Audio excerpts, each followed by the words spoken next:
L'histoire de Samuel. La montagne d'Éphraïm. C'est sur cette montagne qu'un homme du nom d'Elkana vécut avec ses deux femmes, Anne et Pénina.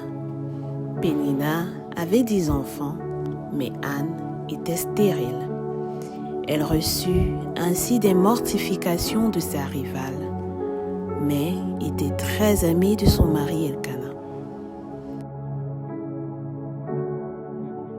Anne montait donc à la maison de l'Éternel. Dans l'amertume, elle fit un vœu à l'Éternel de consacrer son enfant si jamais il la bénissait d'un enfant mâle. C'est ainsi qu'elle reçut sa bénédiction des paroles du sacrificateur Élie. Anne enfanta donc au cours de l'année un fils et le nomma Samuel, car dit-elle, je l'ai demandé à l'Éternel. Elle amena Samuel dans la maison de l'Éternel après l'avoir sevré. Samuel fut au service de l'Éternel devant le sacrificateur Élie. Enfant, Samuel servait le Seigneur à Silo, où se trouvait l'arche de l'Alliance. La tradition voulait que les fils d'un sacrificateur lui succèdent dans son ministère, mais les fils d'Élie, Ophni et Phini, avaient un comportement immoral et méprisaient les offrandes faites à l'Éternel. Pendant ce temps, Samuel continuait à grandir et était apprécié de Dieu et des hommes.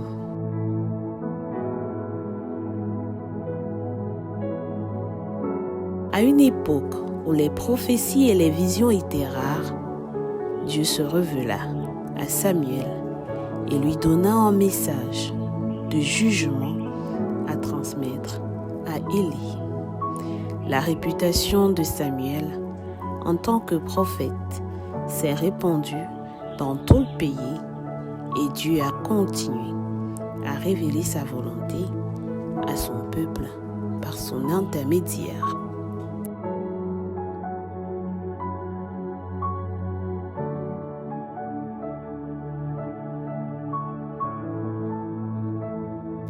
Les Philistins ont attaqué le peuple de Dieu et les fils d'Élie ont été tués, ainsi que l'arche de l'Alliance a été emparée.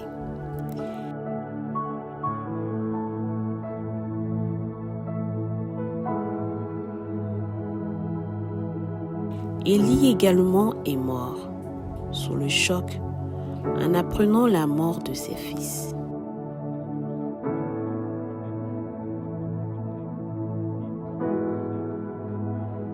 Des années plus tard, quand les Israélites ont crié à Dieu pour le supplier de les aider contre les Philistins, Samuel leur a demandé de se débarrasser des faux dieux qu'ils adoraient.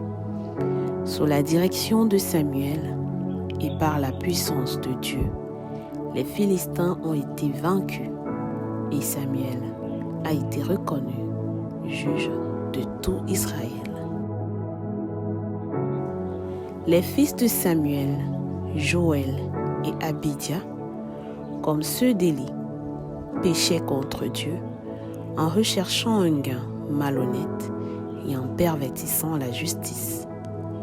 Samuel les avait nommés juges lorsqu'il devint vieux, mais les anciens d'Israël demandèrent à Samuel d'établir un roi sur eux.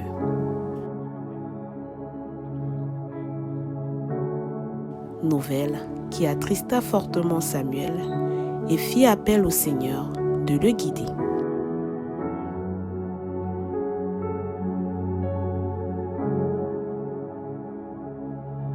Au moment convenu, Samuel a oint Saül comme le premier roi d'Israël.